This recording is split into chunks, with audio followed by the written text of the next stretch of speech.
So this is the continuation of my report. The next is the easy readers or beginning readers. It is also called easy to read books. They target young kids who are just starting to read on their own, age 6 to 8 years old.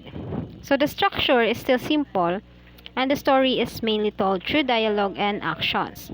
With very little description, expect simple grammar from this type of kids' illustrations books on topic the young readers can identify with, such as sports, school life, friends, family, pets, and so on.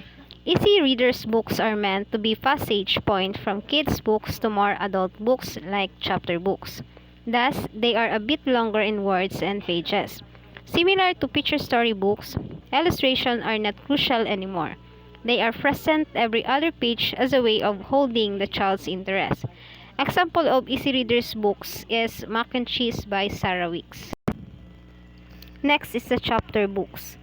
With chapter books, we reach the independent reading stage, meaning children between the ages of 7 and 10, as they enter the stage, being able to read longer and more complex texts makes the young readers feel grown up.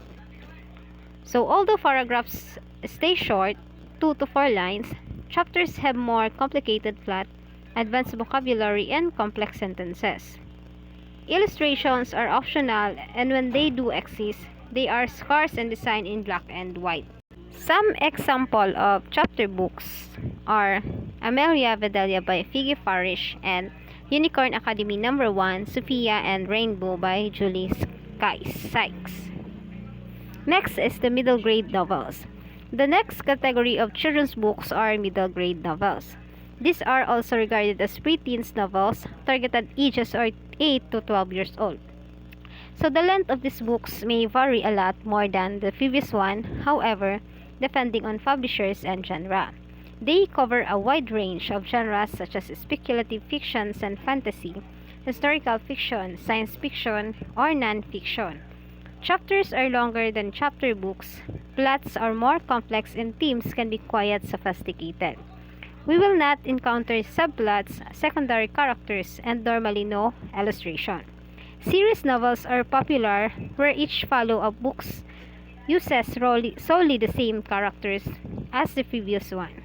So example of middle grade novels are Diary of a Wimpy Kid by Jeff Kenny, Harry Potter by J.K. Rowling, and The Charlie and the Chocolate Factory by Roald Dahl. So the last books that we will be encountered for this day is the young adult novels. So it is the last type of children's books from an age perspective. These novels address teens age 12 and higher.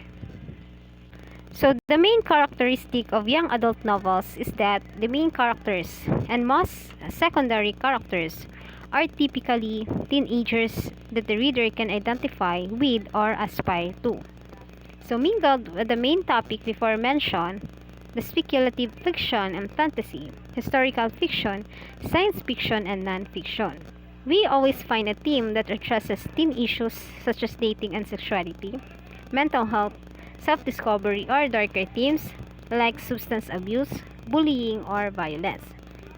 So some example of young adults novels are The Hunger Games by Susan Ruth, Divergent by Veronica Root, and the Eden East novel by Sasha Black.